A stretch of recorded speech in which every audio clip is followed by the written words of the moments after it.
బతుకు ఆడు ఆటలో మరణమంటే ఏమిటి?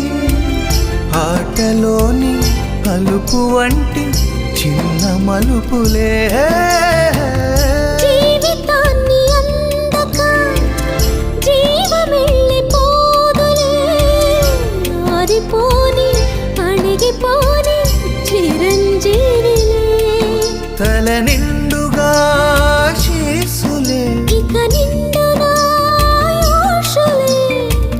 యముని పాశమే బిగుసుకున్నను.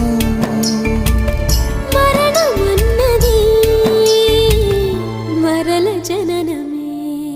నిండు నూరేళ్ల సావాసం స్వర్గమయ్యింది వనవాసం. దండగుచ్చాను నా ప్రాణం వెండి వెన్నెల్ల కళ్ళ